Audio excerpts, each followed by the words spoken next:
G'day and welcome to another episode of Kiwi Car Life. And if you're looking to buy an M3 of some description and you have a moderate amount of money to spend, what do you go for? The E46 M3 or the E92 M3? In terms of exterior styling, both of these cars are absolutely timeless in their design. My one's from 2005, so it's one of the very last E46s, and over the standard 3 Series with which it was based, it has widened fender flares, it has the optional 19-inch wheels, larger brakes, the little M3 grille there on the side, which is a very distinctive feature of the car, along with the bonnet bulge, and then new front and rear bumpers. The E92's recipe is much the same. This one has CSL replica wheels, which suit this car down to a T.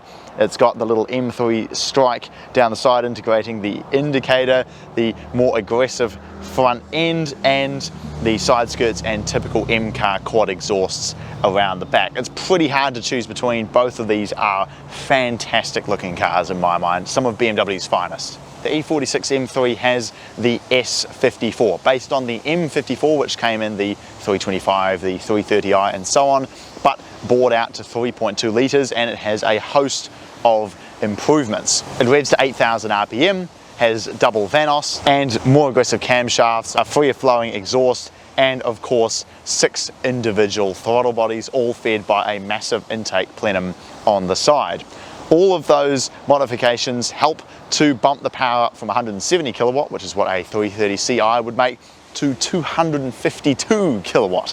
Peak torque is 365 newton meters, which comes in at about 5,000 RPM. So like with an S2000 or any Honda engine for that matter, you really have to wind it out to get it to go anywhere. You can have it paired up with either a 6-speed SMG, which is what my car initially came with. Internally, it's just a manual gearbox, but it has hydraulics to actuate the clutch and the shifting action. But my car has now been converted to a manual, so it has a 6-speed manual transmission instead. The E92 is obviously the next generation, and it has an all-new engine completely bespoke to this car. It's a 4-litre V8 known as the S65, and it makes even more power, 309 kilowatt and 400 newton meters. It revs even higher. It goes to about 8,300 RPM and has 8 individual throttle bodies fed by this massive intake plenum here on the top. In terms of reliability, overall I think most would agree the S54 is a little bit more reliable just because it's slightly less complicated,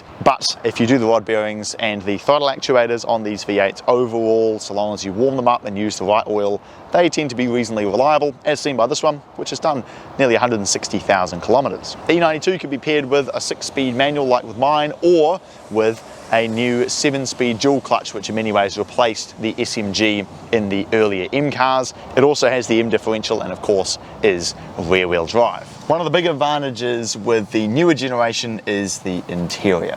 Both of these cars, I would argue, have equally good seats. They are made of Napa leather. They're both equally aggressively bolstered, and they're both electric adjusting memory seats. But then the rest of the interior is just more featuresome. Having the iDrive screen up here, even though a lot of people don't like it, I think it's great, and it does allow you to see a lot more information about the car under the servicing menu. It also has navigation and Bluetooth in some of the very last of them as well.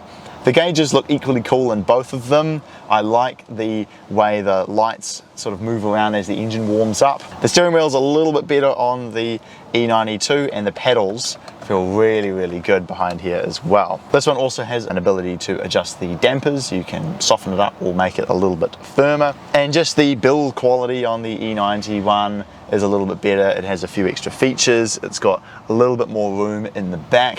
And overall, you get in this car and you're like, oh, yep, I'm in a nice modern car. Whereas you get in the E46 and you're like, oh, I'm going back to the 2000s. Driving the E92 M3. Oh, that is an engine, man. First of all, obviously the big difference is V8 versus inline 6. A lot of people complain this V8 is a little bit torqueless, and if I put it in 3rd gear at 2500 revs and put my foot down, if I'm honest, I don't really know what they're on about. It's pretty grunty from down low, and it's very smooth power delivery. And then there's the sound.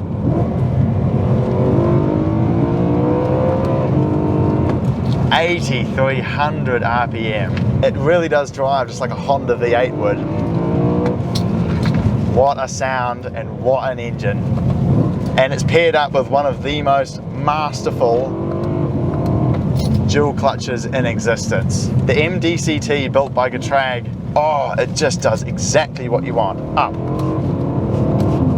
Immediate shifts. And arguably, even though one of these with a manual would be really, really good, the dual clutch is so proficient that one could argue it almost doesn't really even need it. And then there's the steering. That's the biggest improvement over my E46. The steering is so slow in that car and doesn't have the best feedback, whereas this has excellent feedback, and you can just see, you just barely have to turn the wheel to get it to go through these corners exactly how you want. Also, I think the ride is a little bit more compliant in this as well, with the ability to adjust how stiffly it rides.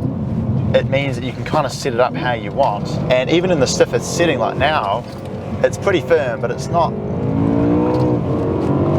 unbearable, that's for sure. It's faster, it makes an even more just glorious and sonorous noise. The brakes are equally good, but the biggest improvements is with SMG versus dual clutch. The dual clutch is so much better. And then just the steering, quicker steering rack, better feedback, and even more RPM. Aside from maybe the looks, which are subjective, I really can't see any way that the old E46 is better, to be honest. This is just a freaking masterpiece, man. One of the greatest cars ever made. Back in the old E46. What a machine.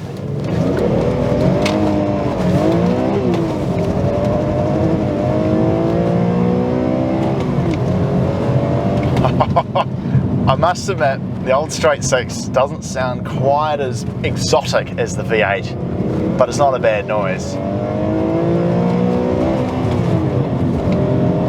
Oh, it's so good. With this being an older car, there are a couple of fairly noticeable differences. The first one is the steering is really slow. I never had to go over a quarter of a turn on this entire road, and yet with this one straight away, just on these gentle corners, I'm turning it pretty much already to a quarter. But that said, it's in no way less proficient, that's for sure. It's still an absolute joy to drive. It is, I'd say, 90% as good as that E92. If it just had quicker steering and heated seats to keep Angel happy, it would be every bit as good, honestly. Like, the engine is different, but still equally exciting to use. These have got to be two of the greatest driving BMWs ever made, and there's a reason why they command a premium, because where else can you get an engine that makes this much power for its displacement, that revs to 8,000 RPM in a perfectly sorted chassis with a manual gearbox and drive to the rear? Like, it's just unbeatable, eh? And I look forward to seeing you again next time.